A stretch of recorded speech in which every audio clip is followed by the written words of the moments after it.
Aloha, planetary kin. Welcome to another installment of It's About Time, where we explore the difference between natural time and artificial time. I'm your host and cosmic skywatcher, Randy Bruner, also known as Cosmic Hand, transmitting aligned with the divine from 19.5 on the Big Island of Hawaii. It's about time.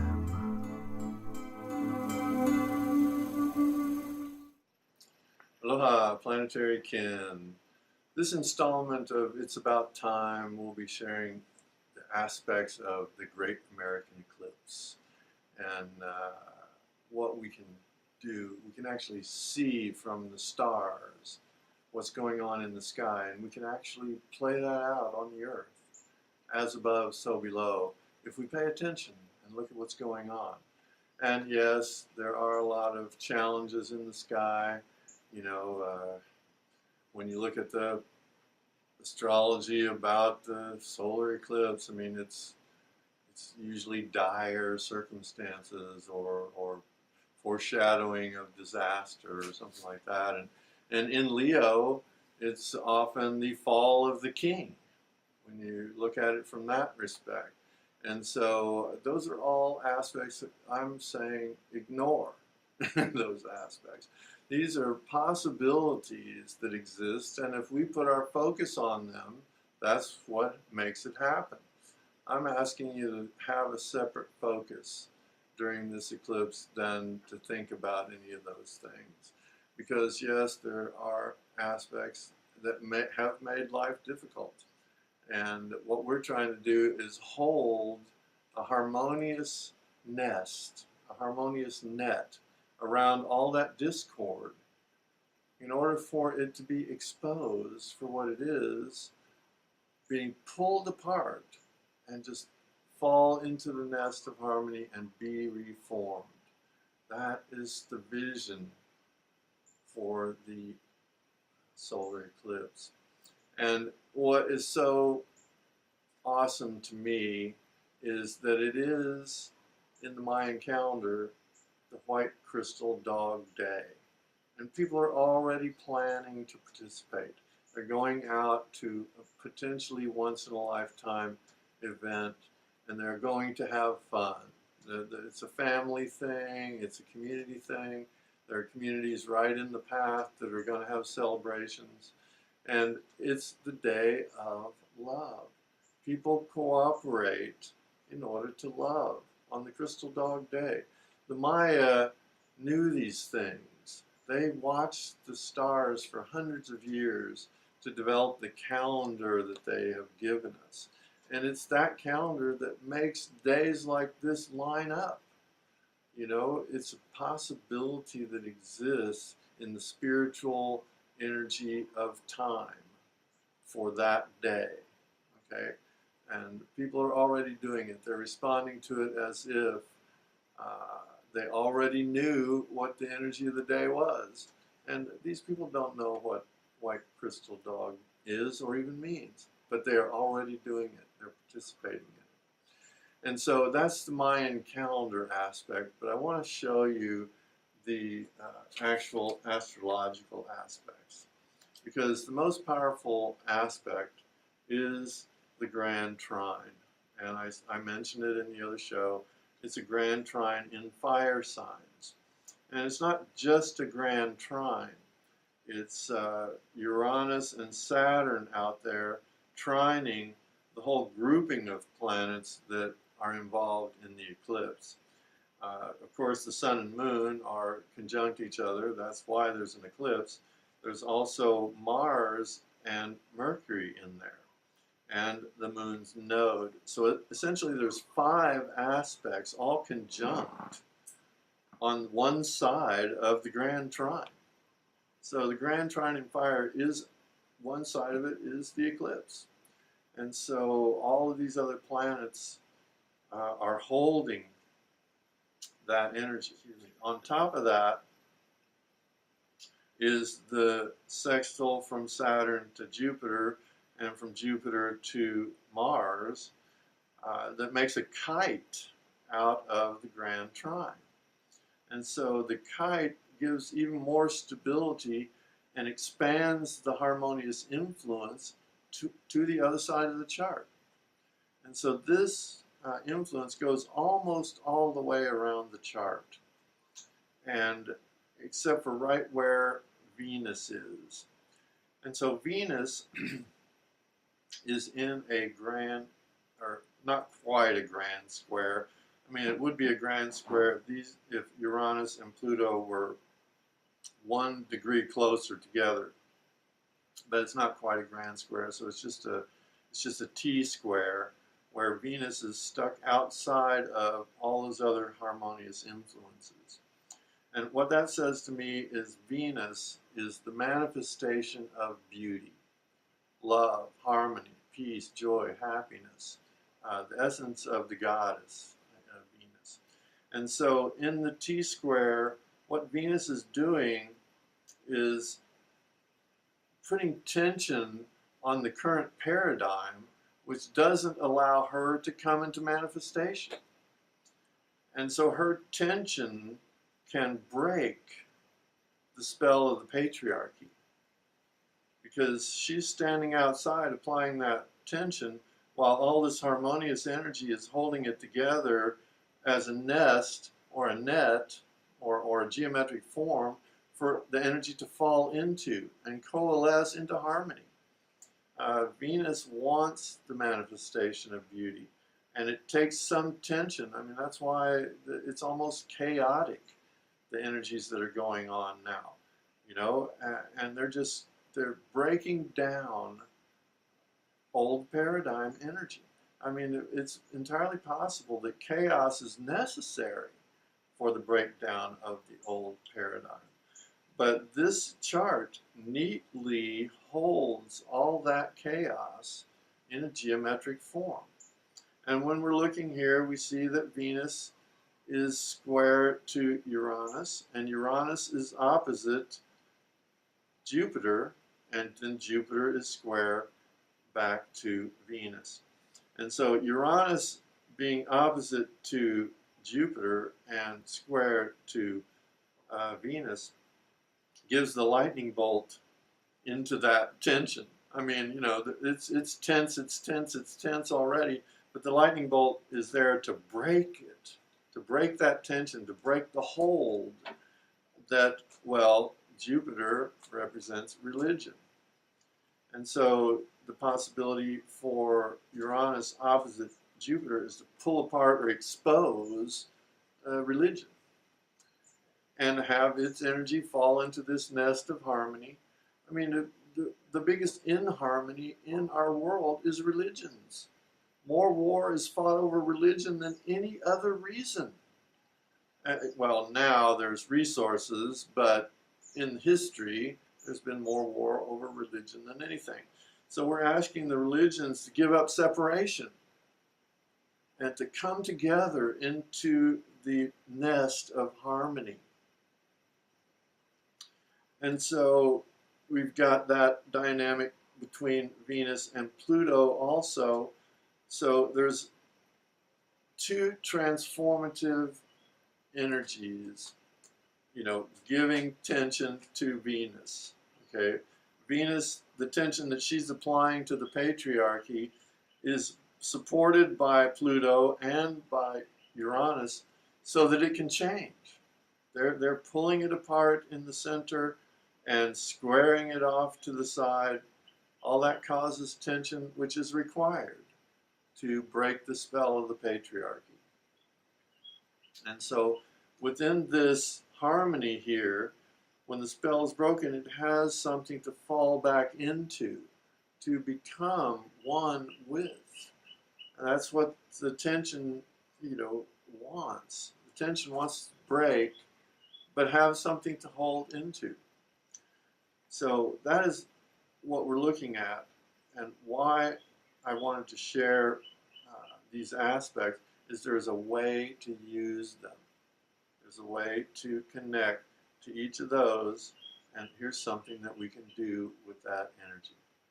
One of the things that we can do to embody the energies of the planets within this configuration is that we can choose planets to embody.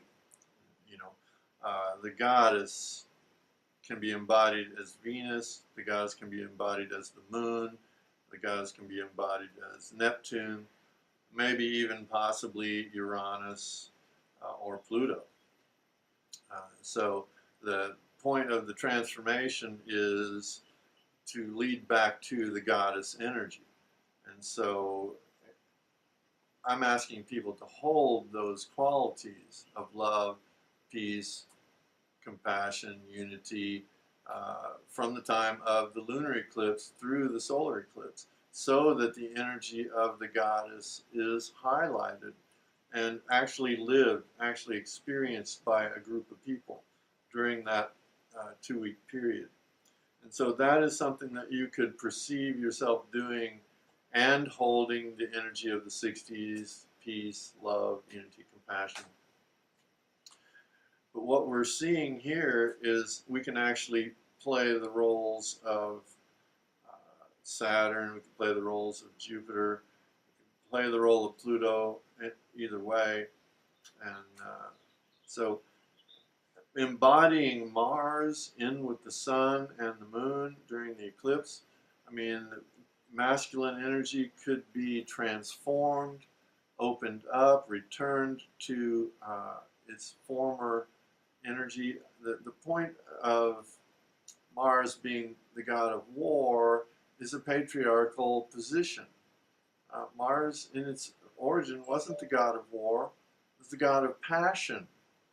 During the matriarchy, during the goddess rule, the power of Mars was passion. That passion was taken away when sexuality was made taboo.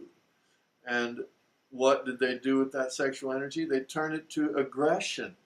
That's how war came about. That's how war is part of what we're dealing with now still.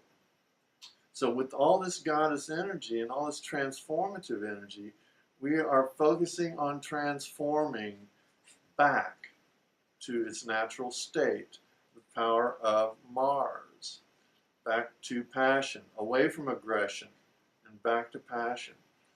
And we're also looking here at Jupiter.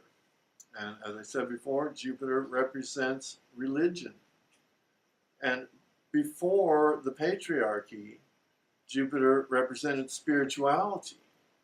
It was whatever way you got in touch with spirit didn't matter, because you had your own personal access to spirit through spirituality. Religion came along and said, no, you have to go through us to get to spirit. And of course, you never get to spirit if you go through them, because they don't have access. They're the ones holding the patriarchy in place. So we're asking Jupiter to be reformed or let go, to go back to its original energy. We're holding a new paradigm where the planets are back to their goddess energies, their original creation energies. Then we look down here at Saturn, and Saturn is the god of materialism, the hard taskmaster, you know. And before the patriarchy, Saturn was abundance. The earth can and will provide all we need if we are in harmony with the earth. If we're in harmony with the mother provides everything we need. Okay? And materialism was created to paste over abundance so that they could take everything and dole it out to you for your little services. Okay, that's enough of my soapbox. But the key here is these planets are in positive aspects at this time, and they're in positive aspects to transformers. They're in positive aspects to Uranus. They're in positive aspects to Pluto. And when we have those positive aspects and we can play them out, we might as well use them. Because this heavy oppositions and T-squares and all that is whacking on us. I mean, the there's a T-square right there with Jupiter as well. So what I'm saying is these are in order to break the energy. They're creating tension in order to break the energy. And if we're holding a positive position for each of these planets during this transformation, they get to break the spell of the old energy and reform into their original energy and their original pattern, which was harmony, love, peace, joy, happiness. We're asking to go back to what nature would present for us. We've tried to be nature and take over nature, and we failed miserably. It's time for us to be one with nature and find out what she has to offer. And these are opportunities to do just that. As I said, we're going out there to share with millions of people in an event that, could potentially change their lives. And it could be a once-in-a-lifetime event for an eclipse such as this. But what if the eclipse is not the only reason that they're going out and getting together? What if they find that love really is what it's about? And I'm going back to the communication about it because Mercury is in there on one of the corners of the Grand Trine. Okay, actually Mercury is slightly out of the Grand Trine in fire because Mercury has moved into Virgo by that time. So they're technically out of the Grand Trine of fire, but Mercury is still in there in its trine Pluto and opposite Neptune, still the way it was at the lunar eclipse. And so talking about it is really, again, what it's about. It's communication, to share the feeling of compassion amongst all people. And I will reiterate again that compassion is what we need to hold, what we need to feel all the time. When situations come up like this within the context of the patriarchy, it foreshadows a disaster. And the point to the disaster really isn't about the disaster as much as it is pulling people together. Whenever there's a disaster, that's what happens. People feel for the people who are hurt, and it generates instant compassion. What I'm asking you to do is to live that all the time, to generate compassion in yourself for everyone else. These are difficult times. I could say that we are, living in a slow motion disaster already. Look at the chaos that's all around us. Look at what's going on in the world. If we pull together and feel for each other, love, compassion, unity, peace, what kind of world can we build? The oppositions here are exposing the darkness to the light. And the darkness being exposed to the light causes it to go away. And the pieces pull apart and they fall back together again into a harmonious association. That's what we're talking about here. I know there's a bunch of red lines in this chart, but they're all overridden by blue lines. And I'm not saying it'll be easy to hold the energy of these blue lines, but the energy of the red lines, the energy of the difficulties, the energy of the challenges, the energy of the chaos is what it takes to break the spell of the patriarchy.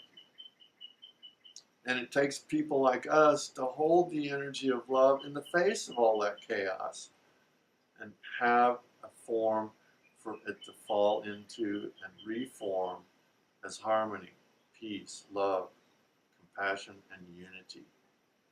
That's what we do for the Great American Eclipse.